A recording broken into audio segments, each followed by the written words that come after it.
Hello every one. ഈ PSC ലിസ്റ്റിൽ വന്നിട്ട് ജോലി കിട്ടാത്തവരുടെ പ്രൊട്ടസ്റ്റ് കാണുമ്പോഴും എടുക്കുമ്പോഴൊക്കെ ഭയങ്കര സങ്കടമാണ് തോന്നുന്നത്. എന്തുകൊണ്ടാണ് ഈ കാര്യത്തിന് ഒരു പ്രതിവിധി ഉണ്ടാക്കാത്തതെന്ന് ഓർത്തിട്ട് വളരെയധികം വിഷമം തോന്നുന്നുണ്ട്. കാരണം എന്ന് വെച്ച് കഴിഞ്ഞാൽ നമ്മുടെ നാട്ടിൽ നമ്മളൊരു ഡിഗ്രി ചെയ്യുന്നു അല്ലെങ്കിൽ ഒരു കോഴ്സ് ചെയ്യുന്നു, ആ പഠിച്ച ഡിഗ്രിക്കോ കോഴ്സിനോ അനുസരിച്ചിട്ടുള്ള ഒരു മേഖലയിൽ ജോലി ചെയ്യാൻ പലപ്പോഴും പറ്റാറില്ല. അപ്പോൾ ഈ കോമ്പറ്റേറ്റീവ് എക്സാമാണ് പിന്നെ ഒരു ആശ്രയം എന്ന് പറയുന്നത്. അതുപോലെ തന്നെ ഈ കോമ്പറ്റേറ്റീവ് എക്സാമിന് പഠിക്കുമ്പം നമുക്കറിയാം, പൊതുവെയുള്ള ആഘോഷങ്ങളോ കാര്യങ്ങളോ ഒന്നും ഇവരൊന്നും പങ്കെടുക്കാറില്ല. കാരണം അത്രയും അധികം കോമ്പറ്റീഷൻ ഉള്ളത് കൊണ്ട് തന്നെ മറ്റൊരാളെക്കാട്ടിലും ഒരു നേരം അധികം ഇരുന്ന് പഠിച്ച് സ്പെൻഡ് ചെയ്ത് എങ്ങനെയെങ്കിലും രക്ഷപ്പെടണം എന്നുള്ളൊരു ചിന്തയിൽ മാത്രമായിരിക്കും ഇവർ കഴിയുന്നത്. അങ്ങനെ കഷ്ടപ്പെട്ട് ഉറക്കമൊളിച്ച് പഠിച്ച് 9ഉം 3ഉം ഒക്കെ റാങ്കൊക്കെ മേടിച്ചിട്ടും സ്റ്റിൽ ജോബില്ല എന്നുള്ളൊരവസ്ഥ എന്ന് പറയുന്നത് എന്നെ അങ്ങനെ ഒരു പൊസിഷനിൽ ആലോചിക്കാൻ പോലും പറ്റുന്നില്ല. ഇങ്ങനെ പോയി കഴിഞ്ഞാൽ നമ്മുടെ നാട്ടിൽ എങ്ങനെയാണ് ആളുകൾ എന്ത് ജോലി ചെയ്താണ് ജീവിക്കുക? പല മേഖലയിലും ആൾക്കാരെ വേണ്ടേ, അവിടെ വളർച്ച വേണ്ടേ, പുതിയ ആൾക്കാരെ എടുക്കണ്ടേ?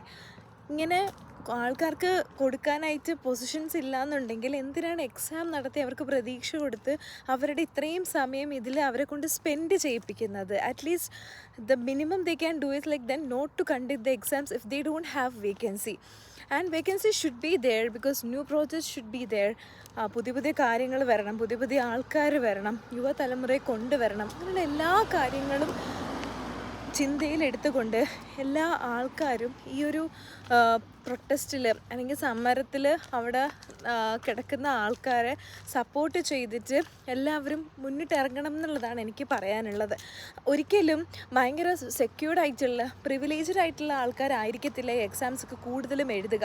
പഠിച്ചാൽ മാത്രമേ നമുക്ക് എങ്ങനെയെങ്കിലും രക്ഷപ്പെടാൻ പറ്റുള്ളൂ, പഠിത്തം കൊണ്ടേ നമുക്ക് ജീവിച്ചു പോകാൻ പറ്റുള്ളൂ എന്നൊരു തോട്ടിലുള്ള ആൾക്കാരായിരിക്കും മിക്കപ്പോഴും ഈ എക്സാമൊക്കെ ഇത്രയും കഷ്ടപ്പെട്ട് ഇപ്പം അതിന് മുന്നിൽ പോയി കിടന്ന് സമരം നയിക്കുന്നത്.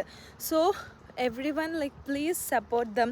അപ്പോൾ ഇങ്ങനെ ഓരോന്ന് സപ്പോർട്ട് ചെയ്യുമ്പം നീ സംഖ്യയല്ലേടാ, അല്ലെങ്കിൽ നീ കമ്മ്യൂണിസ്റ്റ് അല്ലേടാ, അല്ലെങ്കിൽ നീ ആ പാർട്ടിയുടെ പേര് എടുത്ത് പറയേണ്ട ആവശ്യമില്ല. ബിക്കോസ് ദിസ് ഈസ് ലൈക്ക് ഇതൊരു പൊതുവായിട്ടുള്ളൊരു പ്രശ്നമാണ്. ഏത് പാർട്ടിയിലുള്ള ആൾക്കാർ ഇത് പ്രശ്നമാണെന്ന് പറഞ്ഞാലും അത് അംഗീകരിക്കുക തന്നെ വേണം. Because this is A real concern.